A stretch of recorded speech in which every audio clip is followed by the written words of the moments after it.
Hello everyone. आज के इस वीडियो में हम डिस्कस करेंगे order of N integer modulo n। So if n is greater than 1 is any integer, कोई भी n जो है यहाँ पर कोई भी इंटीजर है और वो ग्रेटर देन 1 है, यहाँ पर हम क्या निकालेंगे, order of n integer modulo n। ठीक है, कोई भी इंटीजर मॉड्यूलो n है उसका ऑर्डर क्या होगा। एंड ए हमने कोई और दूसरा इंटीजर मान लिया है सच दैट कि आपस में इस ए का और एन का जो जीसीडी है वो 1 के इक्वल है, मतलब आपस में को प्राइम है दोनों। Then order of a modulo n is the smallest positive integer k such that, तो उसका जो ऑर्डर हम निकालने की कोशिश कर रहे हैं मॉड्यूलो n का, ठीक है, तो वो ऑर्डर क्या होगा, वो स्मॉलेस्ट पॉजिटिव वैल्यू होगी किसी भी इंटीजर k की सच दैट वो इस कंडीशन को सेटिस्फाई करे। अब इस कंडीशन को सेटिस्फाई करने के लिए हो सकता है आपको इंटीजर की बहुत सारी ऐसी वैल्यूज मिल जाएं जो इसको सेटिस्फाई करें, इस कॉन्ग्रुएंस को, बट हमें क्या चाहिए, इस के की स्मॉलेस्ट पॉजिटिव वैल्यू चाहिए। ठीक है, अब a टू द पावर के ये इसका ऑर्डर बताएगा, जो भी वैल्यू इसकी होगी वो उसका ऑर्डर बताएगी।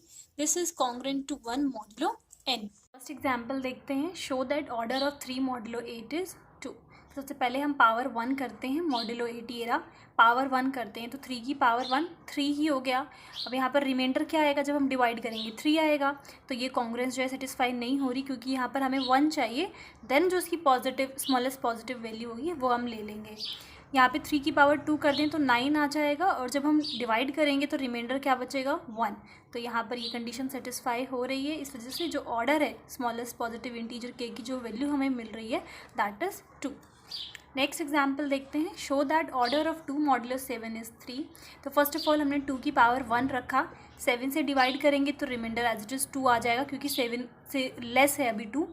देन 2 की पावर 2 रखा दैट इज़ 4। अभी भी हम जब डिवाइड करेंगे 7 से तो स्टिल रिमाइंडर 4 आ जाएगा। 2 की पावर 3 करते हैं तो 8 आएगा, और देन हम जब डिवाइड करेंगे 7 से तो रिमाइंडर 1 आ जाएगा। यहाँ पर कंडीशन जो है सेटिस्फाई हो रही है, तो ऑर्डर क्या आ गया 3। 3 जो है स्मॉलेस्ट वो पॉजिटिव इंटीजर है जो उस कॉन्ग्रुएंस को सेटिस्फाई कर रहा है। नेक्स्ट है, show that the order of 3 modulo 9 is not defined. तो अगर हम 3 मॉड्यूलो 9 निकाल रहे हैं तो उसका ऑर्डर जो है वो डिफाइंड नहीं है। तो ये तब होगा जब आप काफ़ी बार ट्राई कर लेंगे और जो आंसर है वो आपको, मतलब जो कॉन्ग्रुएंस है वो सेटिस्फाई ही नहीं होगी, तो उस केस में आपको वो जो ऑर्डर है वो नहीं मिलेगा। सबसे पहले 3 की पावर अगर हम 1 करते हैं तो रिमाइंडर 3 बचेगा, 3 की पावर 2 करते हैं तो 9 होगा। सो 9 से 9 पूरा डिवाइड हो रहा है, यहाँ पर रिमाइंडर आपके पास 0 आ जाएगा। आप कोई और हायर पावर करते हैं, 3 की पावर 3, 3 की पावर 4 या 3 की पावर 5, रिमाइंडर हर केसेस में आपको 0 ही मिल रहा है। सो इसी तरीके से अब 3 की पावर हम n कर देंगे तो भी हमें रिमाइंडर जो है 0 मिलेगा। मतलब कि जो कॉन्ग्रुएंस था, जो हमने बोला कि ये ऑर्डर निकालने के लिए ये कॉन्ग्रुएंस हेल्प करती है, वो कहीं पर भी अटेन हो ही नहीं रही। सो हम ये कह सकते हैं कि ऑर्डर जो है उसका डिफाइंड नहीं है। एक रिमार्क देख लेते हैं, these above example shows that some integers have order modulo A of given integer and some integer have not. तो ये जस्ट एग्जाम्पल्स कुछ हमने ऐसे देखे जिसमें जो ऑर्डर है वो एग्जिस्ट कर रहे हैं और किसी में नहीं कर रहे। The following theorems explain the reason of this fact. So ये फर्स्ट थ्योरम है हमारे पास, if a is an integer having order k modulo n. A कोई भी इंटीजर है और जिसका ऑर्डर जो है वो के है, then modulo N that is मतलब A to the power K is congruent to 1 modulo N. Then अगर ए की पावर यहाँ पर हमने एच कर रखा है, मैं साथ के साथ आपको बताती रहूँगी कि यहाँ पर लिखा क्या है, क्योंकि प्रिंट आउट थोड़ा लाइट इसमें प्रिंट हुआ है, प्रिंट आउट थोड़े लाइट हैं इसके। So a to the power h is congruent to 1 modulo n for some integer h, then k divides h। यहाँ पर ये जो कंडीशन है वो वही है जो हम ऑर्डर की बात कर रहे थे, बट इन केस अगर यहाँ पर पावर h हम लिखते हैं तो ये क्या होगा, k डिवाइड कर रहा होगा उस h को। क्यों? क्योंकि हम k जो लेते हैं वो सबसे स्मॉलेस्ट पॉजिटिव लेते हैं, और हाँ ऐसा भी हो सकता है कि आगे हमें और हम ट्राई करें तो ये जो कॉन्ग्रुएंस है वो किसी और नंबर के लिए सेटिस्फाई हो जाए, तो अगर होती है तो वो वैल्यूज़ को डिवाइड कर जाएगी। सेकेंड है, if A this is congruent to B modulo n, so this implies that B has order K modulo n, मतलब that is इसको हम इस तरीके से भी लिख सकते हैं कि B की जो पावर K है that is congruent to 1 modulo n। so यहाँ पर ये हो गया B to the power K is congruent to, आगे हम प्रूफ करेंगे तो आपको ये रिजल्ट अच्छे से समझ में आएंगे, मॉडुलो n। नेक्स्ट इसमें है if a to the power i is congruent to a to the power j modulo n if this I is congruent to j modulo k। तो ये कुछ रिजल्ट हैं, चलिए इनको प्रूफ करते हैं। इसका प्रूफ देखते हैं। If a to the power h is congruent to 1 modulo n then by definition of order we have h जो है वो बड़ा होगा k से, क्योंकि अगर मान लो ये जो कंडीशन है वो सेटिस्फाई होती है तो ऑर्डर की जो डेफिनेशन है उसके अकॉर्डिंगली जो h है वो या तो वो k से बड़ा होगा या k के इक्वल ही होगा। क्यों? क्योंकि k की वैल्यू सबसे स्मॉलेस्ट होती है, तो k is the smallest positive integer. Then by division algorithm, division algorithm simply क्या होता है, डिवीजन एल्गोरिथम, यहाँ पे मैं हर एक वर्ड जो है वो आपको बता रही हूँ सो दैट अगर लाइट है और आपको प्रॉपर तरीके से नहीं दिख रहा है इसमें तो क्लियर रहे कि इसमें लिखा क्या हुआ है। ओके, तो डिवीजन एल्गोरिथम क्या होता है कि जो भी रिमाइंडर है like a is equals to B Q plus R आपने पढ़ा होगा या b is equals to A Q plus R आपने पढ़ा होगा, तो यही सेम चीज़ यहाँ पर डिवीजन एल्गोरिथम की हमने लिखी हुई है, जहाँ पर जो रिमाइंडर होता है वो जो डिवाइजर है उससे छोटा होता है या इक्वल नहीं हो सकता, छोटा ही होगा, और जो आर की वैल्यू है या तो वो 0 या 0 से बड़ी होगी। तो ये कंडीशन हमारे पास होती है एल्गोरिथम में, डिवीजन एल्गोरिथम में।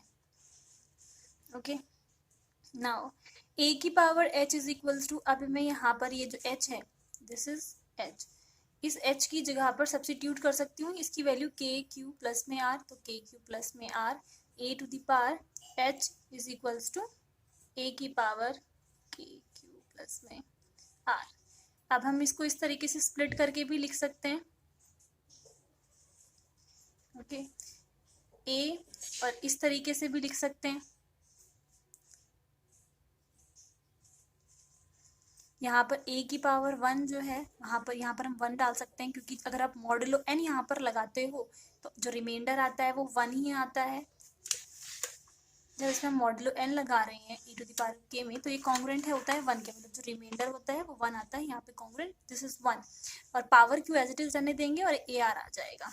ओके, देन यहाँ पर 1 की पावर क्यू समथिंग कुछ भी करेंगे तो 1 आएगा, तो यहाँ पर क्या बचा, सिर्फ ए आर बचा, और यहाँ पर आ गया मॉडुलो n, क्योंकि यहाँ पे कॉन्ग्रुएंट चल रहा था, सेम हम ए टू द पावर एच इस साइड चल रहा था, दोनों साइड हमने मॉडुलो n किया है, तो यहाँ पर ये मॉडुलो n हो गया, मतलब इस साइड भी आप लिख सकते हैं वो जिसके कॉन्ग्रुएंट था, वही सिंपल वही सेम चीज़ है। अब यहाँ से हमें ये रिजल्ट मिल सकता है कि a to the power r is congruent to 1 modulo n, और इसको हमने इक्वेशन नंबर 1 दे दिया। बट r की वैल्यू जो है वो क्या है, लेस देन k आ रही है, मतलब order of a is smallest positive integer such that a to the power k is congruent to 1 modulo n। यहाँ पर ये जो r हमने लिखा है that is less than k, कैसे, क्योंकि रिमाइंडर की ये कंडीशन थी वो 0 से बड़ा होगा और या तो उसके इक्वल हो सकता है k से लेस देन होगा, तो यहाँ पर ये है। अब क्योंकि हमें ये पता है कि k वो स्मॉलेस्ट वैल्यू होती है जो इस कंडीशन को सेटिस्फाई करती है, तो जो रिमाइंडर आने के चांसेस हैं, जो आर की जो वैल्यू होने के चांस है वो दैट इज 0। तो इसका मतलब जो हमने लिखा था h इज इक्वल्स टू के क्यू प्लस में आर की जगह पे हम 0 रख सकते हैं और ये आ जाएगा h इज इक्वल्स टू के क्यू, और यहाँ से हमें क्या मिल गया कि k जो h को डिवाइड कर रहा है, क्योंकि आपके पास इक्वेशंट है और रिमाइंडर क्या है यहाँ पर 0 है, इसका मतलब क्या है, ये इसको पूरा डिवाइड कर रहा है, और यही रिजल्ट हमें पता करना था कि अगर हम a to the power h is congruent to a to the power h congruent to 1 modulo n लिखते हैं तो k जो है h को डिवाइड करेगा, यही रिजल्ट हमें पता करना था। अब आ जाते हैं सेकंड पे, if a modulo b a congruent to b modulo n then इसकी पावर हम k कर दें तो ये रिजल्ट भी ट्रू है, दोनों साइड हमने k कर रखा है, and this implies that a to the power k जब हम करते हैं that is congruent to 1 modulo n, यहाँ पर ये एज इट इज हमने रख रखा है। Then b to the power k इस, अब इससे हम ये भी लिख सकते हैं b to the power k is congruent to 1 modulo n, same है। तो now this shows that order of b is k modulo n या मॉडुलो इज k, मतलब b का जो ऑर्डर है वो भी क्या है k, यही चीज़ हमें पता करनी थी सेकंड पार्ट में। थर्ड आ जाते हैं, if a to the power i is congruent to a to the power j modulo n, तो हमें क्या रिजल्ट पता करना था इसमें, that i is congruent to 1 modulo k। तो हम क्या करेंगे, इसको इस साइड शिफ्ट कर देंगे तो यहाँ पर ये हो जाएगा पावर जो है a माइनस जो है जे बन जाएगी, और this is congruent to 1 modulo k आ जाएगा। और यहाँ से क्योंकि k is a order of a modulo n, यहाँ से हम क्या बोल सकते हैं, जो के है वो डिवाइड करेगा इसको, ठीक है। अब अगर इसको डिवाइड करता है के की वैल्यू इसको डिवाइड करती है, तो ये इस चीज़ को भी डिवाइड करेगी आई माइनस जे को, और अगर ये इसको डिवाइड कर रही है तो यहाँ से हम ये बोल सकते हैं that i is congruent to j modulo k. यहाँ पे आपको कंफ्यूज होने की ज़रूरत नहीं है, यहाँ पर n की जगह हमने k कर रखा है, because k is the order of a modulo n। k क्या है, ऑर्डर है ना a मॉडलो n का। ये तो हमें चीज़ बाय डेफिनेशन ही पता है कि a की पावर k अगर हम करते हैं this is congruent to 1 modulo n, ठीक है। So k is the order of a modulo n, इस वजह से हमने यहाँ पे n की जगह जो है k लिख रखा है, और k जो है फिर इसको डिवाइड करेगा क्योंकि k जो है ऑर्डर है a मॉडलो n का। सो ये रिजल्ट हमारे पास आ गया। आई होप ये थ्योरम और ऑर्डर क्या होता है, उसके एग्जाम्पल किस तरीके से आप मतलब निकाल सकते हो ऑर्डर किसी भी मॉडलों का, वो आपको समझ में आ गया होगा। बट इफ़ कोई डाउट है तो आप लोग मुझसे पूछ सकते हैं। And thank you for listening.